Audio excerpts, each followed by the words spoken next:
ආයුබෝවන් යාළුවනේ ඔයාලා හැමෝටම එන්නකෝ මුලින්ම බුදුන් වැඳලා අපි මේ යන්නේ මෝදර කාලිමෑණියන්ගේ කෝවිල වඳින්න.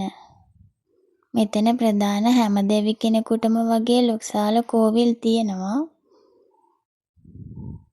මේ පේන විදිහට මෙන්න මේවට තමයි මං ආසම. බලන්නකෝ ලස්සන මලින් මල් එකතු කරලා මේ ටැමිල් අය එයාලා හරි ලස්සනට මේ මල් මාලා ගොතනවා. අපි ඉතින් හැමදාම ආවොත් පූජා වට්ටියක් මල් මාලයක් ගන්න එන්නේ මේ පූජා වට්ටි කඩේට තමයි. ඉතින් එතනින් අපි පූජා වට්ටියක් අරගෙන මේ විදිහට තමයි කෝවිලට ඇතුල් වුනේ.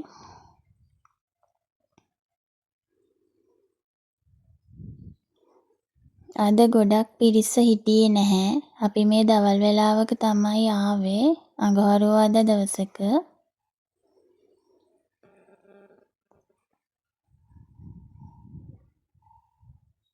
මේ විදිහට එතනින් එහා පැත්තෙන් අපි මේකට ටිකට් එකක් අරගන්න ඕනේ.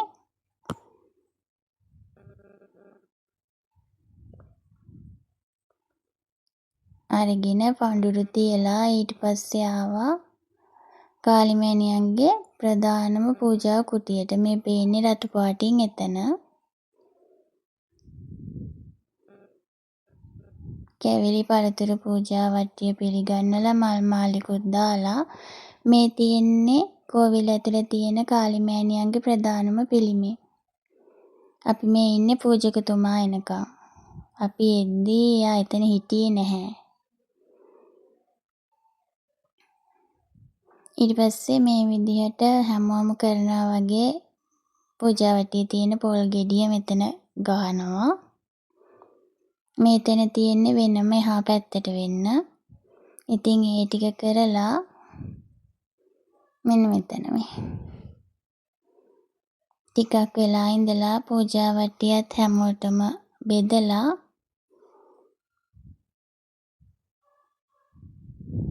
අපි එළියට ආවා.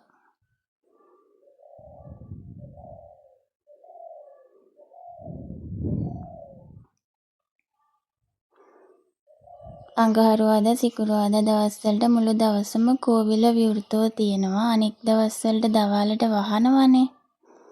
මේ විදිහට තමයි කෝවිල එළියට පේන්නේ. හරිම ලස්සනයි.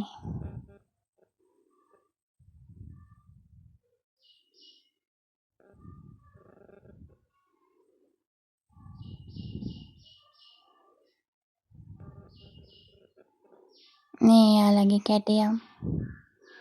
ඊට පස්සේ අපි එතනින් ආවා එහෙම්මම බීච් සයිඩ් එකට. රැල්ල පා ගන්න නම් යන්න බෑ. වෙරළ වගේ නැහැ. ඇතුල් වෙන්න බෑ. බැම්මට මෙහෙන් තමයි ඉන්න පුළුවන්.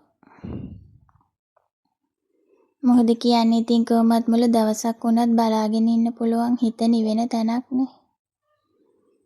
ළඟට යන්න බැරි වුණාට මෙතනත් හරිම ලස්සනයි.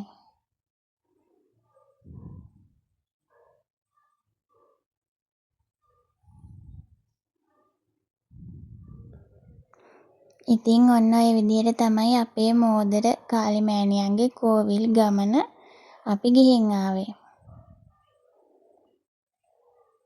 ඉතින් ඔයාලත් පුළුවන් වෙලාවකට ගිහින් එන්න.